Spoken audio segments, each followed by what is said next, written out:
সম্রাট শাহজাহান একদিন মসজিদের মধ্যে বসে আছেন, এক ভিক্ষুক ভিক্ষা করে বেড়াচ্ছে, এক লোকের কাছে হাজির। সেই লোক কয় যে মিয়া তোমার তো সারা জীবন খয়রাত করে দেখলাম, জীবন খালি পয়সা দাও পয়সা দাও, বুড়া হয়ে গেল খয়রাত করতে করতে। সে লোক বললো ভিক্ষা করবো ছাড়া করবো কি, মানুষের কাছে গেলে মানুষ তো পয়সা দেয় না, আমার প্রয়োজন তো মেটে না, যা সাইড দেয় 5 পয়সা 2 পয়সা, কেউ তো পকেটে হাত বাইরই করে না, খালি বসে দেখে 10 পাই না 5 পাই, তে দিয়ে কি আমার জীবনে প্রয়োজন মিটবে?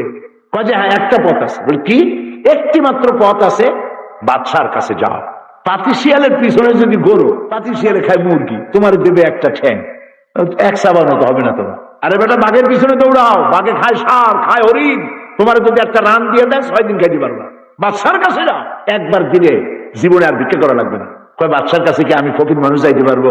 খেলার ছোটে তো পড়েই যাবো, কোথায় জিতুয়া। বলছে না, বাদশাহ এখন মসজিদে আছে, আমি দেখে আসছি। তখনকার এ ধরনের বাদশারা নামাজ পড়তেন, আল্লাহর কাছে কাঁদাকাটি করতেন। ফকির চলে গেছে, দূরে দূরে সব সিকিউরিটি ফোর্স দূরে দূরে দাঁড়ানো আছে। এই ভিক্ষুক মসজিদের কাছে গিয়ে দেখে বাদশা বসা, হাত উঁচু করে বসে আছে, চোখের থেকে পানি পড়ে দাড়ি ভিজে ভিজে পড়তেছে। অনেকক্ষণ দাঁড়িয়ে দৃশ্য দেখলেন। সম্রাট শাহজাহান মোনাজাত শেষ করে বেরিয়ে আসছেন। ভিক্ষুক শাহজাহানকে দেখে বলছে আসসালামু আলাইকুম জাহাপানা, বলে রওনা করছে। আচ্ছা, চিন্তা করলো যে এই বেটা তো ভিক্ষুক, জামা কাপড় ছেঁড়া ভিক্ষুক, আমার কাছে কিছু চাইলো না, খালি একটা সালাম দিয়ে গেল, ব্যাপারটা কি হয়? মেয়ে আইডি কাজ ভয়তে ভয়তে আসছে। জাহাপানা কোন অপরাধ হয়েছে আমার? কয় না, অপরাধ হয় নাই, তুমি যে কিছু চাইলে না, তোর তো ভিক্ষুক মনে হয়, আমি সত্যি ভিক্ষুক, চাইলে না কেন? ভিক্ষুক বলতেছে সম্রাট জাহাপানা, আমি বড় ভিক্ষুক মানুষ, সারা জীবন ভিক্ষা করে খেয়েছি, কিছু চাইবার জন্যই এসেছিলাম।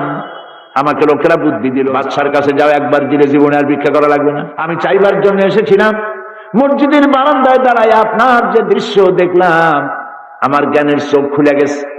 আমি নজর করে দেখলাম আমি সম্রাটের কাছে চাইতে এসেছি, আমি কান্দি না, হাত উঁচু করি নাই, দাঁড়াই আছি, আসতে পরে স্বাভাবিকভাবে চাইব।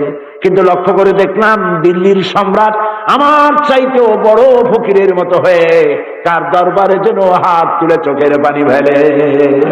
মনে মনে ভাবলাম দিল্লির সম্রাটের কাছে জীবনেও কিছু চাইব না, কোন মানুষের কাছে কিছুই চাইব না। সম্রাট কান্দে যেই সম্রাটের কাছে, ওই আল্লাহ ছাড়া জীবনে কারো কাছে কিছু চাইব না।